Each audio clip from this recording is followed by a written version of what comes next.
여러분, 아마 오늘 저녁 예배 나오기 위해서 어떤 분들은 퇴근하자마자 식사도 못하고 참석하신 분들도 계실 것 같고, 또 며칠 세상 가운데에서 힘들고 어려운 시간을 보내신 분들도 있을지 모르겠어요. 이 예배가 여러분들에게 힘과 위로가 되었으면 좋겠습니다. 우리가 이제 허깅을 하면 우리 몸에 좋은 성분들이 우러나오게 된대요.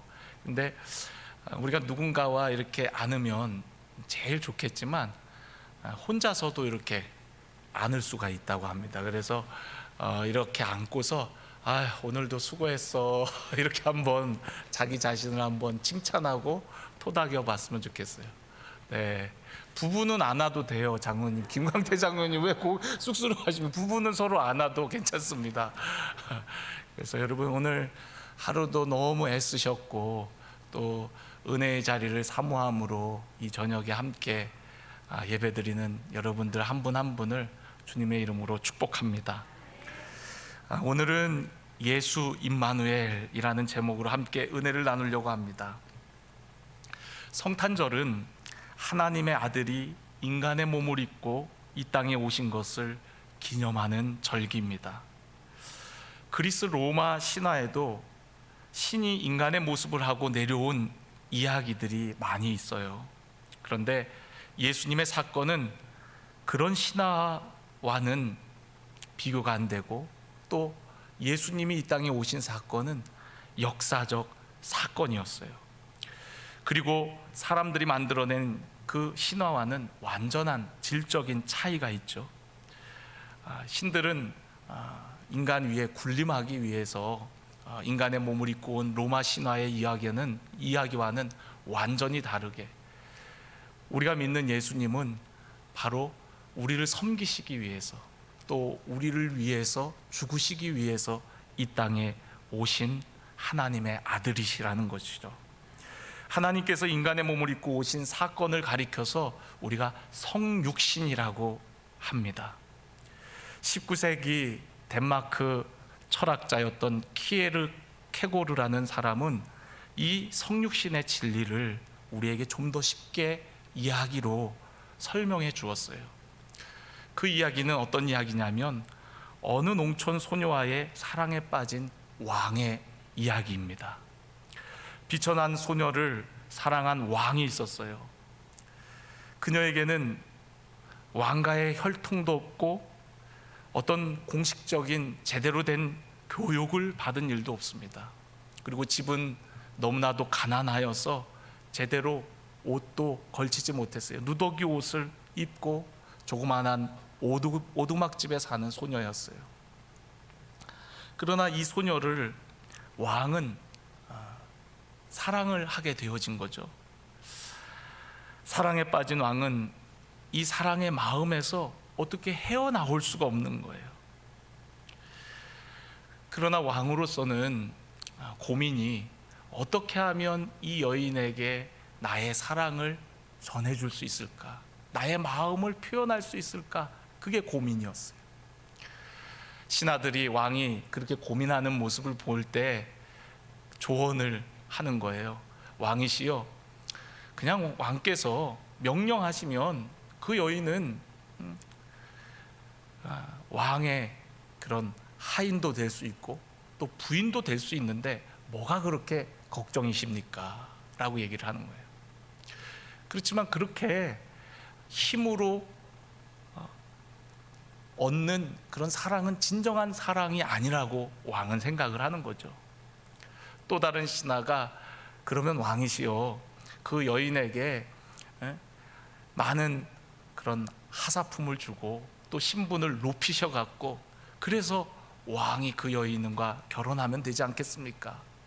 그러니까 왕이 만약 그렇게 했을 때 내가 주는 물건 때문에, 내가 주는 신분 때문에 그 여인이 나를 사랑하는 거면 어떡하냐고, 그건 역시도 진정한 사랑을 할 수가 없다라고 생각을 한 거예요. 왕이 오랫동안 고민을 하다가 결정을 했어요. 결단을 했습니다. 그것은 바로 이 비천한 소녀와 같이 자신이 낮아지기로, 왕의 지위를 잠시 내려놓고 그 소녀와 같은 옷과 또 그 소녀의 모습과 같이 그런 가난한 모습으로 자신이 낮추어져서 그 소녀에게 다가가기로 그렇게 결정을 했다는 거죠. 이게 바로 성육신의 그런 이야기라는 거예요. 이렇게 하나님께서 인간의 육신을 입고 종의 모습으로 오신 사건, 그것이 바로 성육신인 거죠. 똑같은 우리 사람의 모습으로 오셨을 뿐만 아니라 우리를 섬기기 위해서 스스로 종 되신 분, 그분이 바로 예수 그리스도, 그분이 오신 날을 가리켜서 우리가 성탄절이라고 부르는 것입니다. 오늘 우리가 읽은 본문 말씀을 보면 천사가 요셉에게 그와 정혼한 마리아를 통해서 인간으로 오실 하나님, 그분의 이름을 두 가지로 말씀해 주고 있어요. 이 두 개의 이름은 메시아로서 이 땅에 오신 그분의 두 가지 사명을 의미하는 것이기도 합니다. 이 두 개의 이름이 무엇이죠? 첫 번째 이름은 바로 예수입니다. 21절에 우리 함께 읽어보도록 하겠습니다. 아들을 낳으리니 이름을 예수라 하라. 이는 그가 자기 백성을 그들의 죄에서 구원할 자이심이라 하니라 라고 얘기하고 있어요. 여러분, 아들을 낳을 것인데 그 이름을 예수라고 하라고 말씀하고 있습니다. 여러분, 예수는 헬라어고요, 여호수아로 같은 이름으로는 히브리어로는 여호수아라고 부릅니다. 그 이름의 뜻은 여호와께서 구원하신다라는 의미를 담고 있어요. 구원이라는 말, 여호와께서 구원하신다는 것, 구원이라는 말이 굉장히 광범위한 의미를 가진 단어입니다. 우리는 인생의 모든 유형의 위기에 직면할 때마다 하나님의 구원이 필요하죠. 그러나 오늘 본문에 천사가 전달한 구원의 의미는 일상적인 구원 혹은 또 구출 이상의 의미보다는 근본적인 우리 인간의 존재에 대한 구원을 의미하고 있습니다. 그것은 바로 죄로부터의 구원, 죄와 사망으로부터 우리를 건져주시는 구원을 의미하는 것이라는 거죠. 유대인들은 메시아를 매우 많이 기다렸어요. 그런데 그들이 기다렸던 메시아는 정치적 메시아를 기다리는 경우들이 많았어요. 로마의 압제로부터, 주변 국가의 압제로부터 우리를 건져줄 그런 정치적 메시아를 기다렸습니다. 또 경제적 메시아를 기다리기도 했어요. 우리를 잘 살게, 배불리게 해줄 그런 지도자 메시아를 기다리기도 했습니다.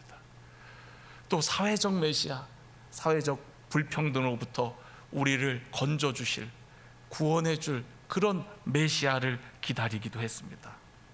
그러나 여러분, 예수님의 삶의 절정을 통해서 그런 메시아가 아니고 바로 우리의 죄의 문제를 해결하기 위해 오신 메시아라는 것을 우리는 십자가 사건을 통해서 너무나도 잘 알고 있어요.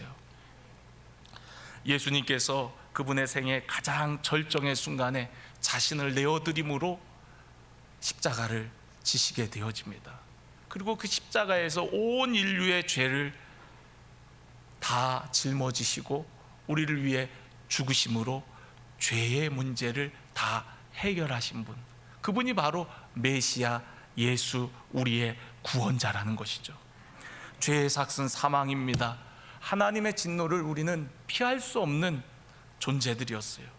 그런데 우리 주님께서 속죄 제물이 되셔서 우리를 위해 죽으심으로 말미암아 모든 죄의 문제를 담당하셨습니다. 하나님의 사랑은 바로 죄로 인해 죽을 수밖에 없는 우리들을 위해 인간의 몸을 입고 오신 이 성육신의 사건을 통해서 확증되었다라고 로마서 5장 8절이 우리에게 말씀하고 있습니다. 또한 요한일서 4장 9절에도 동일한 말씀을 우리에게 하고 있는데요, 우리 요한일서 말씀은 한번 같이 읽어봤으면 좋겠습니다.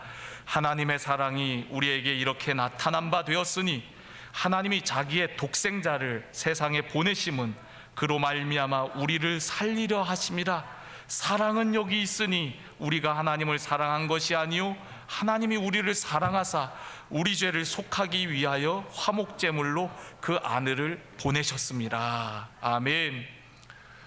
여러분, 하나님은 사랑이라 그랬어요. 근데 하나님의 사랑이 어떻게 나타났다고요? 바로 그의 아들 독생자 예수 그리스도를 우리를 위해 화목제물로 보내심으로 그 사랑이 우리에게 이렇게 나타났다라고 말씀하고 있습니다.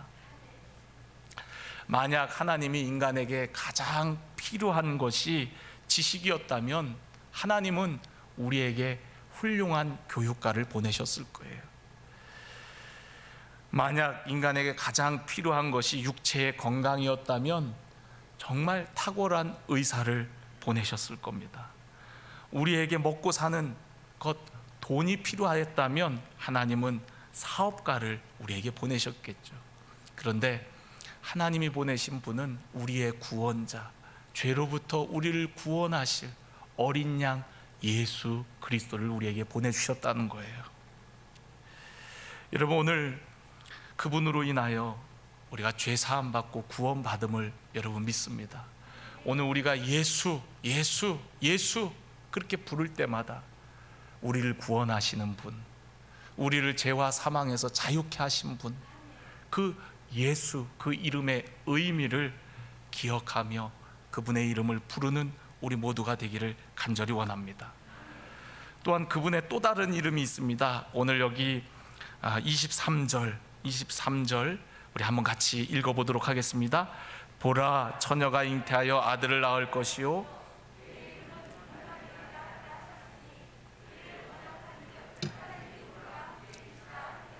아멘. 천사가 요셉에게 또 다른 이름을 계시해줘요. 그 이름은 바로 임마누엘이라고 합니다. 임마누엘의 뜻은 하나님이 우리와 함께 계시다. 임마누엘이 글자로는 네 자인데 이게 세 부분으로 되어 있어요. 세 개가 합쳐진 단어입니다. 임이 함께, 마누가 우리, 그리고 엘은 하나님을 의미합니다. 그러니까 하나님이 우리와 함께라는 뜻이에요. 하나님은 우리를 죄에서 구원해 주시고 그리고 내버려 두시는 하나님이 아니세요.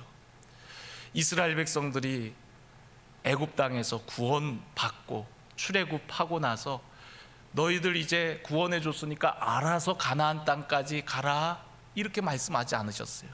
그들과 함께 광야를 동행하시며 그들과 함께 거하셨던 것을 볼 수가 있습니다. 그러니까 우리를 구원하신 하나님은 우리와 함께 하기를 원하신다는 거예요. 우리와 얼마나 함께 하시기를 원하셨으면 하늘 보좌를 버리시고 우리와 같이 되셔서 우리 곁에 계시는 하나님, 그분이 바로 예수 그리스도고요. 예수님이 떠나시면서 내가 떠나는 것이 너희에겐 유익하다, 아버지께서 약속하신 성령을 너희에게 보내주실 것이다. 근데 그 성령은 우리 곁에 계시는 분이 아니라 우리 안에 계시는 하나님으로서 영으로 언제나 어디서나 나와 함께 하시는 하나님이신 거죠. 그래서 우리와 함께 하시는 하나님, 그분이 바로 예수 그리스도 임마누엘의 하나님이라는 거예요. 우리를 고아와 같이 내어 버려두지 아니하시겠다고 하셨던 하나님의 약속의 성취가 바로 성탄절을 통해서 성취되어지는 것이고, 예수님의 십자가 사건을 통해서 부활 이후에 성령의 임재를 통해서 우리에게 온전히 이루어지는 것을 볼 수가 있습니다. 육신의 몸을 입고 오셔서 우리 인간과 함께 하셨을 뿐만 아니라 영원히 함께 하시고자 우리를 위해서 처소를 예비하신 우리 주님, 그분이 바로 임마누엘의 하나님이시세요. 근데 오늘 여기 이 말씀이 여러분 잘 알다시피 이사야 서를 보면은 이 예언의 말씀이 기록이 되어 있는 거거든요. 우리가 이 예언의 말씀의 그런 배경을 좀 함께 나누었으면 좋겠는데요. 이사야 7장에 보면은 당시 남유다 왕이 아하스라고 하는 왕이 있었어요. 그런데 북이스라엘과 아람 군대가 연합을 해갖고 남유다를 쳐들어오는 겁니다. 그러니까 아하스 왕이 굉장히 사면초가와 같은 어려운 상황에 직면하게 된 거예요. 그런데 하나님께서는 그런 아하스 왕에게 뭐라고 말씀하시냐면, 너 하나님을 의지해라, 나만 의지해라, 그렇게 말씀하세요. 내가 너와 함께 하겠다. 그런데 아하스 왕은 믿음이 얼마나 없냐면, 하나님께서 그렇게 말씀하심에도 불구하고 저 하나님보다는 차라리 앗수르를 의지할래요. 앗수르 의지하는 편이 훨씬 제 마음이 든든해요. 이렇게 반응을 하는 겁니다. 왜냐하면 하나님은 눈에 안 보이니까, 또 하나님이 어떤 방법으로 우리를 도우실지 모르니까, 아하스 왕은 믿음이 없으니까 저 하나님보다는 앗수르 의지할래요, 앗수르에게 도움을 청할래요, 그게 빠를 것 같아요, 그게 현명할 것 같아요, 이렇게 반응을 하는 거예요. 그러니까 하나님께서 내가 너에게 징조를 보이겠다, 징조를 주겠다, 그러면서 하시는 말씀이 바로 보라, 처녀가 잉태하여 아들을 낳을 것이니, 이 말씀이거든요. 우리 한번 이사야 7장 10절에서부터 14절까지의 말씀을 우리 함께 읽어보도록 하겠습니다. 여호와께서 또 아하스에게 말씀하여 이르시되, 너는 내 하나님 여호와께 한 징조를 구하되 깊은 데에서든지 높은 데에서든지 구하라 하시니, 아하스가 이르되 나는 구하지 아니하겠나이다, 나는 여호와를 시험하지 아니하겠나이다 한지라. 깊은 데서든지 높은 데서든지 구하라 하시니, 이사야가 이르되 다윗의 집이여 원하건대 들을지어다, 너희가 사람을 괴롭히고서 그것을 작은 일로 여겨 또 나의 하나님을 괴롭히려 하느냐? 그러므로 주께서 친히 징조를 너희에게 주실 것이라. 보라, 처녀가 잉태하여 아들을 낳을 것이요 그의 이름을 임마누엘이라 하리라. 아멘. 하나님께서 도와주시겠다고 너 구해라, 그런데도 자기는 구하지 않겠다는 거예요. 이 무슨 고집이에요. 그죠? 그러니까 하나님께서 보여주실 징조는, 야, 내가 처녀를 통해서 아들을 낳을 거다. 처녀를 통해서. 여러분, 처녀를 통해서 아들을 낳는 일이 가능한 일입니까? 불가능한 일이죠. 그런데 하나님은 그렇게도 하실 수 있는 분이라고 얘기를 해주는 거예요. 그리고 그렇게 해서 불가능한 상황 가운데 낳는 그 사람을 통해서 이 모든 어려움, 진정한 지도자로서, 이 어려움을 극복할 진정한 지도자로 세워나갈 것이다, 그렇게 말씀하세요. 그의 이름이 임마누엘, 하나님이 우리와 함께 계시다. 지금 아하스 왕은요, 하나님이 함께 하시겠다라고 얘기하는데도 그걸 믿지 못하는 거예요. 신뢰하지 못하는 거예요. 하나님의 말씀을 붙들어야 될 왕이 그 말씀을 붙들질 않는 거예요. 그러니까 하나님의 마음을 괴롭게 하는 거라는 거죠. 하나님을 믿어야 되는데. 여러분, 오늘 우리도 인생을 살아가면서 보여지는 상황과 환경 때문에 하나님보다 인간적인 것들을 의지하고 택할 때가 많잖아요. 때로는 어두운 인생의 터널을 지날 때, 또 광야와 같이 힘들고 어려운 시간을 보낼 때, 정말 하나님이 나와 함께 하실까? 다른 사람을 보고 나를 보면, 다른 사람들은 하나님이 함께 하시는 것 같은데 왜 나는 이렇게 고난만 있지, 어려움만 있지, 하나님은 나와 함께 하시지 않나? 이렇게 생각되어질 때, 그때에도 여러분, 인간적인 방법이 아니라 하나님을 의지해야 됨을 그분의 이름을 통해서 우리에게 말씀해 주시는 거거든요. 여러분, 야곱이 형 에서의 얼굴을 피해 갖고 삼촌 라반의 집으로 피신을 가지요. 가는 도중에 베델이라는 곳에서 돌베개를 베고 잠을 잡니다. 그런데 그곳에서 꿈속에 하나님의 사닥다리의 천사가 오르락 내리락 하는 것을 보게 되어지고, 하나님께서 말씀하세요. 내가 너와 함께 하겠다고. 내가 너와 함께 있어 내가 어디로 가든지 너를 지키며 너를 이끌어 이 땅으로 돌아오게 할지라. 내가 내게 허락한 것을 다 이루기까지 나를 떠나지 아니하리라 하신지라. 야곱이 잠이 깨어 이르되 여호와께서, 한번 따라해 보겠습니다. 과연 여기 계시거늘 내가 알지 못하였도다. 예, 여러분, 도망가는 야곱의 마음에 얼마나 그 마음이 위축되고 어려웠겠어요. 이렇게 돌아가면, 이렇게 지금 도망가면 고향집에는 언제 돌아올지 모르는 상황이에요. 그런데 하나님께서 내가 너와 함께 하겠다, 내가 너를 떠나지 않겠다, 이렇게 말씀하시는 거예요. 아무것도 없는 광야인데 그곳에서 하나님께서 내가 너를 떠나지 않겠다. 그러니까 야곱이 그제서야 영적인 눈, 믿음의 눈이 열리고서야 과연 여기 계시거늘, 여호와께서 여기 계시거늘 내가 알지 못하였다는 거예요. 여러분, 야곱이 광야에 있을 때에도 역시나 그곳에서 우리 하나님이 함께 하셨던 거예요.